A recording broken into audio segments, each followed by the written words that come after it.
21 days a span, 17th of Tammuz and 9th of Av.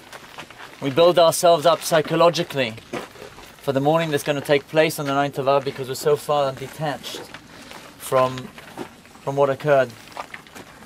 But in Jewish world, when a person loses a relative, we have the process of the Shiva, where the first 3 days are designated for crying, and 7 days where a person sits and people come and comfort them.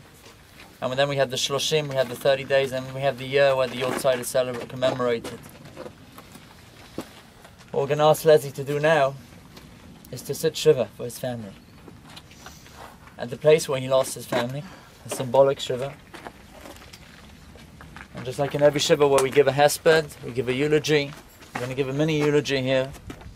We give a bit of chizuk to Leslie. Then we're going to explain what it means to give the mourner's greeting and frame that in the context of the Holocaust. And then I want each and every one of you here to pass by and say the traditional mourner's greeting. If you're not familiar with the Hebrew, you say the English greeting of wish you a long life. Give Leslie a cuddle and a hug. It's not that particular about women either, so that's okay as well. Okay? So I'm just going to hold this for you. Okay. You alright? Yeah. The Bruges of a Rebbe, one of the Rebbes that survived the war. For those who want to hear more about this man, Spira, you have to read the books of tales from the Holocaust, Hasidic tales of the Holocaust. But in one of these books, he relates an incident that occurred after the war, when he was conducting his first Tish. We talked about the Hasidic Tish, where on Friday night Hasidim would gather together around the Rebbe and to sit and hear the Rebbe sing and speak words of Torah and give out the shirayim, the little bits of food which is indicative of the blessings of the Rebbe. Standing before him are a crowd of survivors who have lost everything. Family, parents, children, brothers, sisters. I think in Yiddish you say, Sabrochen a Yid. I'm a Sfardi, you're not very good with all this. Broken children, broken people. What do you say to uplift these people? So he said as follows.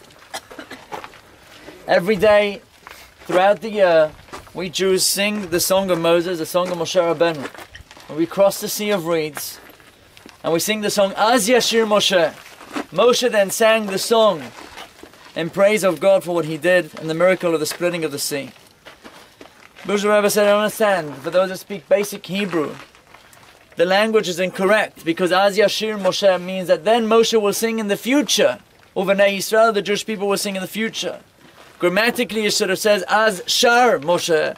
Moshe Rabbeinu and the Jewish people sang at the time of the crossing of the sea. But it says Az Yashir Moshe, in the future they will sing. So he explained that only 1/5 of the Jews left Egypt. Approximately 12 million Jews died in Egypt during the Makkah, the plague of Choshech, the plague of darkness. In those 6 days, approximately 12 million Jews died. And therefore you can imagine the mindset of the people as they crossed the sea. Families who had lost everything. There were definitely families there that lost brothers and sisters and parents. Also broken people. A very bittersweet moment, said the Bruges Rebbe, despite having killed off all the Egyptians. So Moshe Rabbeinu turns to the Jewish people and he says, Az Yashir Moshe uvnei Yisrael. That my beloved children of Israel, our basic belief, the 13th principle of faith, that one day there's going to be a resurrection of the dead. And every single member of the Jewish people is going to come back. You should know, Jewish people, Yashir, that in the future there will be another time when we will sing and we will dance and we will rejoice with all the many that we have lost who will come back to greet us once again, including your father and your mother, all your siblings. There was a professor in Israel, I don't recall his name, I don't remember the Rosh Shiva either, who came to visit him. He was one of his students. He lost his son in the Israeli army during one of the battles, the recent wars. I do not recall either. I have it on the bus.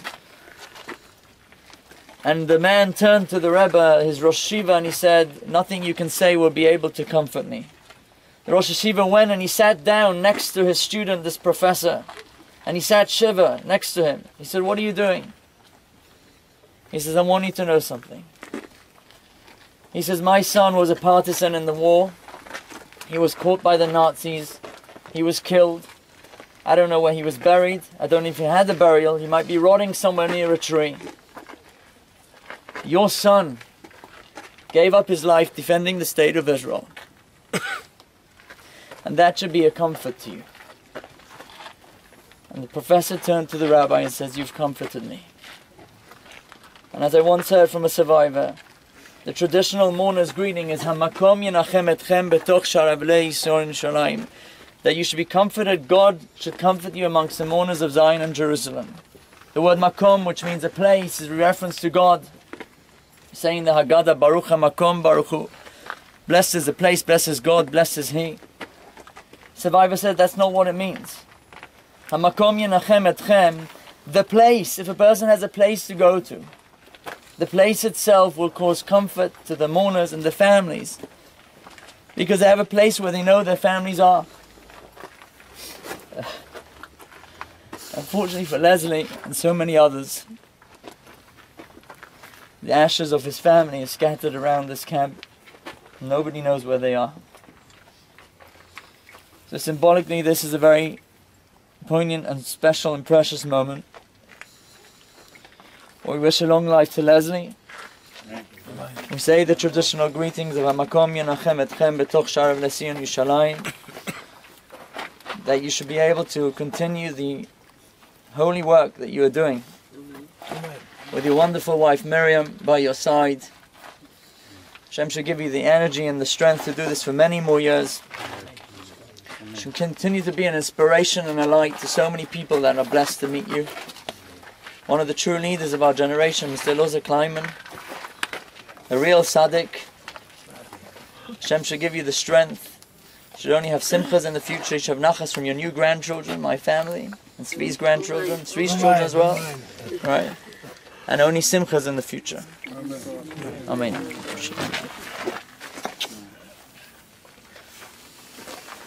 Like each and every one of you, Miriam, you can come first. To file past, express your wishes of long life and simcha to Leslie.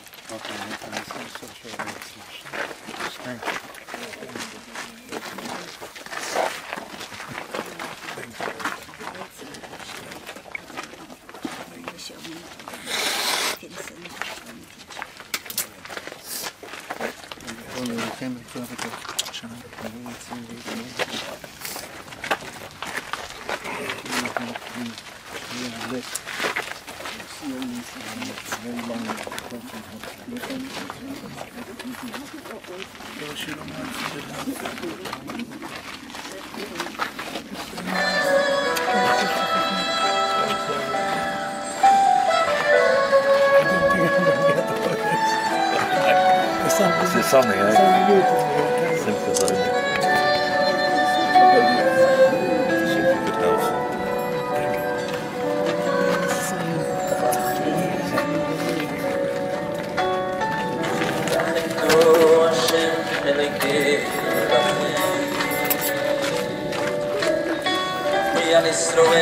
I hope in the future they gave us a strength and bring back happiness and thank you for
also, I'm not sure if it's how much older you are.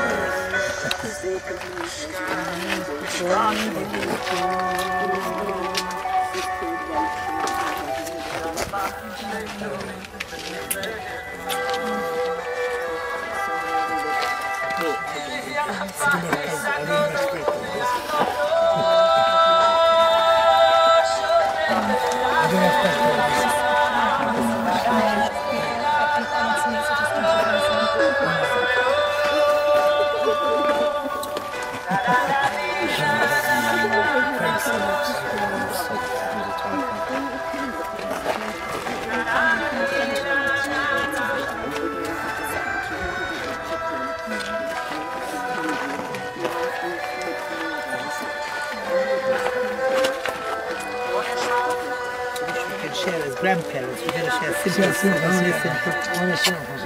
Nothing enough.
Best